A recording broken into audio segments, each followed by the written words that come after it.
Lopping, tips, and the Z-list bias lawsuit explores Harvard's admissions secrets. The plaintiffs say that the personal rating, which considers an applicant's character and personality, is the most insidious of Harvard's admissions metrics.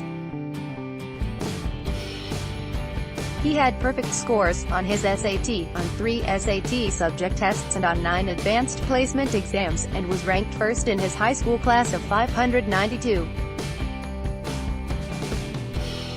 An admissions officer who reviewed his application to Harvard called him the proverbial picket fence, the embodiment of the American dream, saying, "Someone we'll fight over with Princeton, I guess." But in the end, the student was waitlisted and did not get in. Ad choice advertising and red invented by teens. Generations of high school students have applied to Harvard thinking that if they checked all the right boxes, they would be admitted. But behind the curtain, Harvard's much-feared admissions officers have a whole other set of boxes that few ambitious high school students and their parents know about, or could check even if they did. The officers speak a secret language of dockets, the lot list, tips, the Z-list, and the dean's interest list, and maintain a culling system in which factors like where applicants are from, whether their parents went to Harvard, how much money they have and how they fit the school's goals for diversity may be just as important as scoring a perfect 1600 on the SAT. Advertisement. This arcane selection process has been illuminated by a lawsuit accusing Harvard of violating federal civil rights law by using racial balancing to shape its admissions in a way that discriminates against Asian Americans. Harvard says it does not discriminate. Hundreds of admissions documents have been filed in the suit, over the university's objections that they could reveal trade secrets, and many sections that were previously redacted have been ordered unsealed in recent weeks. To an outsider, the more obscure aspects of Harvard's admissions system might seem transactional and filled with whims and preferences that are raising questions both in court and in public debate. From the university's perspective, those aspects are part of a battle-tested way of building a diverse class of citizens and citizen leaders, as Harvard's mission statement puts it, who will help shape the future of society. The system has put brainy, future Nobel laureates next to all-star athletes gunning for Wall Street, accomplished musicians and aspiring politicians, the offspring of wealthy alumni and of migrant farm workers who never got past grade school. It has tapped Jeremy Lin, Malia Obama and Mark Zuckerberg. I hope that no student who doesn't get accepted to Harvard, by the way, I wasn't accepted to Harvard College out of high school, I wouldn't let me in, even today. What you hope is that people do not read this as if it's a validation either of who they are nor an invalidation of their potential or their achievement, said Rakesh Khurana, the dean of Harvard College, who went to Cornell as an undergraduate. Advertisement. Our goal is not to create a zero-sum game, Khurana added. We do have some very affirmative goals though that I think are important to understand. That when we talk about diversity of backgrounds and experiences, it includes different academic interests. It includes different occupations of parents. It includes socioeconomic differences. It includes different viewpoints on issues. Sorting applicants. The lawsuit, brought by an anti-affirmative action group called Students for Fair Admissions, has revived the national debate over race-conscious admissions, which is playing out from colleges down to elementary schools. The case has been orchestrated by Edward Bloom, a longtime crusader against affirmative action and voting rights laws, and it may yield him a fresh chance to get the issue before the Supreme Court. The court turned away his last major challenge to university admissions, Fisher v. University of Texas at Austin, in 2016. That debate goes back to the civil rights movement of the 1950s and 60s. The assassination of the Rev. Dr. Martin Luther King Jr. in 1968 was a turning point, pushing colleges to redouble their efforts to be more representative of U.S. society. But Asians were an overlooked minority despite a long history of discrimination. As late as 1976, Harvard did not recognize them as a minority group and barred them from a freshman minority orientation banquet. They had a kind of neither-nor identity, denied both the solidarity of other students of color and the social standing of white people.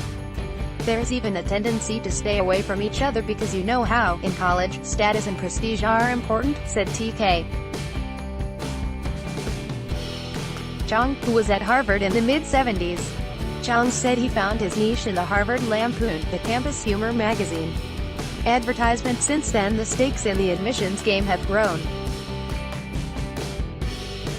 About 40,000 students apply each year, and about 2,000 are admitted for some 1,600 seats in the freshman class. The chances of admission this year were under 5%. Of the 26,000 domestic applicants for the class of 2019, the lawsuit is not concerned with international students. About 3,500 had perfect SAT math scores, 2,700 had perfect SAT verbal scores, and more than 8,000 had straight A's. The sorting begins right away. The country is divided into about 20 geographic dockets, each of which is assigned to a subcommittee of admissions officers with intimate knowledge of that region and its high schools.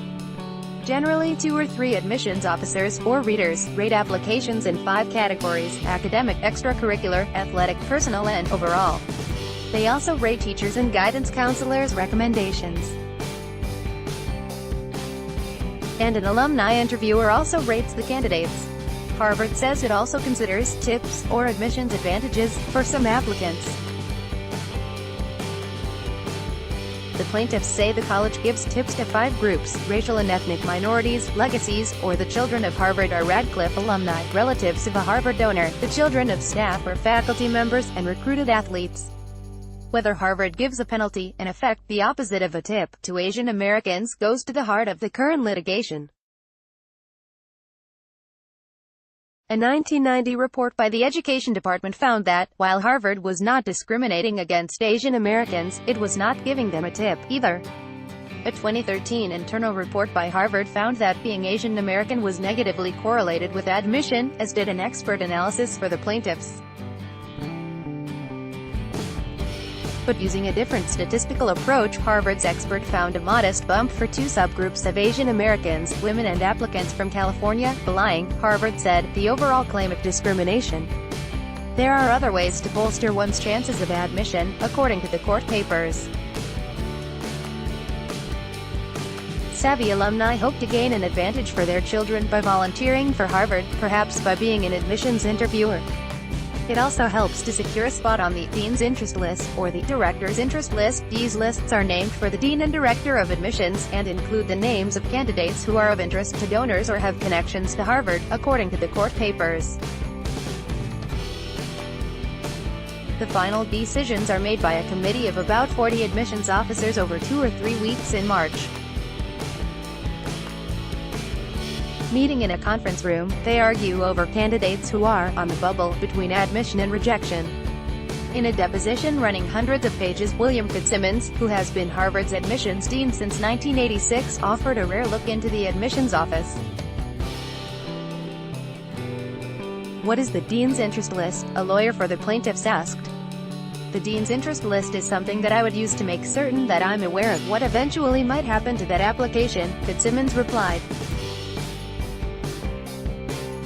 And how would one go about getting on the Dean's Interest List? Asked the lawyer, who was prone to calling it the Donor's Interest List, in an apparent slip of the tongue. After an objection from Harvard's lawyer, Fitzsimmons replied, in my recruiting process as I go out on the road, I might meet a person at one of the evening meetings, recruiting events, and think just on an impression that this is a person who, you know, might be of interest to the admissions committee. So I might put that person on my interest list. How about, the plaintiff's lawyer asked, if a candidate is of interest to a donor to Harvard, is that something that might land them on the interest list? Over another objection, Fitzsimmons replied, it is possible. After an exchange running 3 fully blacked out pages, Fitzsimmons explained that candidates on the Dean's List could receive a separate rating, in consultation with people connected to the Alumni Association and the Development Office, the chief fundraising arm. The plaintiff's lawyer asked, and are you rating the applicant, or are you rating the level of interest that other people at the university have in this applicant's admission prospect? Over an objection, Fitzsimmons replied, the latter. But people on the Dean's List often have family who have been involved in the Alumni Association or scholarship or development work, Fitzsimmons said, so they know how hard it is to get into Harvard and apply only if they are strong candidates. The plaintiff's lawyer asked whether the bigger the financial contribution from a donor, the more it would affect the development office's rating of someone on the Dean's List related to that donor. It would tend to go that way, Fitzsimmons replied. Court filings also explore Harvard's little-known Z-list, a sort of backdoor to admissions. Harvard is reticent about the Z-list, and much of the information pertaining to it in court papers has been redacted. The list consists of applicants who are borderline academically, the plaintiffs say, but whom Harvard wants to admit. They often have connections. They may be Z-Ed, yes, a verb, off the wait list, and are guaranteed admission on the condition that they defer for a year. About 50 to 60 students a year were admitted through the Z-list for the classes of 2014 to 2019. They were for the most part white, often legacies are students on the dean's or director's list, the plaintiffs say. Chuck Hughes, an admissions officer at Harvard from 1995 to 2000, described a special review given to minority applicants while he was there. Early in his tenure, he said, all competitive applicants had their files studied by at least 2 readers. He said some minority applicants would also have their file reviewed by a third reader who was considering the racial composition of the entire class. If there was uncertainty on a case in which there were candidates that might have represented minority interests, an Asian American, an African American, a Hispanic or a Native American candidate, those would be passed on to someone who was looking at the entire slate of candidates in that particular demographic pool, Hughes said. Hughes said that practice ended early in his time at Harvard. But the court papers describe a continuing process called a lop, which the plaintiffs say is used to shape the demographic profile of the class. As the admissions process winds down, the dean and the director of admissions review the pool of tentatively admitted students and decide how many need to be lopped by having their status changed from admit to waitlist or deny, the court papers say. The plaintiffs say that admissions officers then fine-tune the final class using a form that lists 5 pieces of information about the applicant. They give an example of a form that has spaces for the applicant's name, lineage, ethnicity, ATH, athlete, and HFAI, financial aid.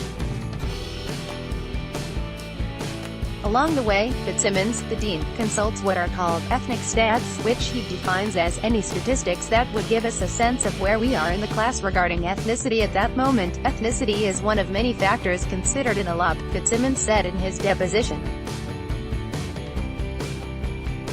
In a response filed in court Friday, Harvard said that all information in an application file is considered during the lop, and that lopping is not used to control the racial makeup of the class. The plaintiffs accuse Harvard of jiggering its selection process to create a remarkably stable racial profile from year to year. This year it admitted a class that was almost 23% Asian American, almost 16% African American, and just over 12% Latino. The share of admitted students who are Asian American has risen from 17.6% in 2009, and other minorities have gained in concert. But if Harvard were race-blind, the plaintiffs say, its freshman class would be about 40% Asian American, like the University of California, Berkeley, a public institution that has to abide by a state ban on racial preferences. As to why the racial and ethnic breakdowns of incoming classes have stayed roughly consistent, Fitzsimmons said, from one year to the next, you tend to have roughly the same number and then roughly the same quality from an area. He added, it is certainly not a goal of ours to limit ethnicity. Stronger and better, the plaintiffs say that the personal rating, which considers an applicant's character and personality, is the most insidious of Harvard's admissions metrics. They say that Asian Americans are routinely described as industrious and intelligent, but unexceptional and indistinguishable, characterizations that recall painful stereotypes for many people of Asian descent. The applicant who was the proverbial picket fence was Asian American. In the recently unredacted court filings, several Asian American applicants were described in conspicuously similar terms.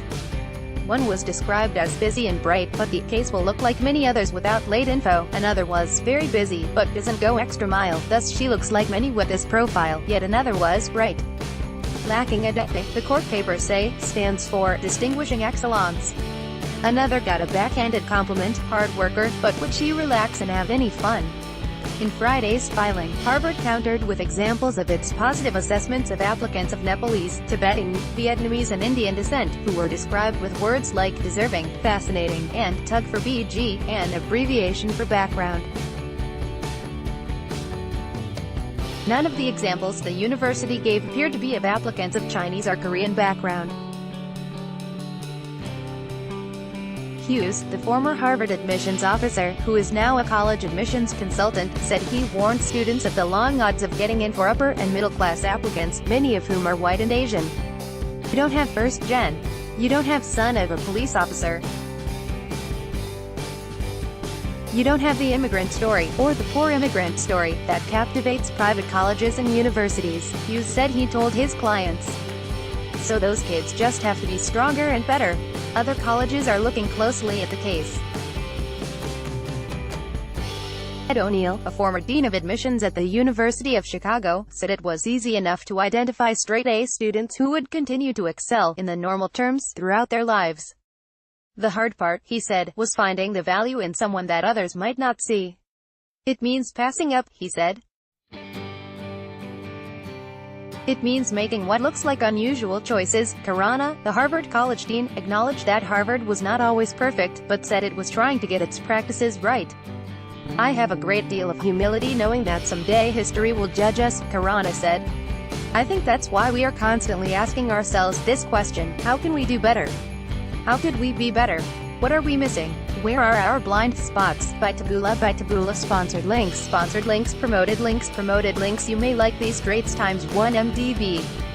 Can be discussed in Malaysia's parliament but not charges against ex-PM Najib. The Straits Times Undo Shable theft-proof travel suitcases to keep your luggage shop Undo Babel. This app will have you speaking a new language in 3 weeks. Bablindo Throne, free online game. This free game will make you stay home. Throny, free online game. Undosk's Revolution credit card. HSBC Singapore's Kantwa fashionable striking photos of wedding guest plus size dresses. Miracle Sai fashionable Undo.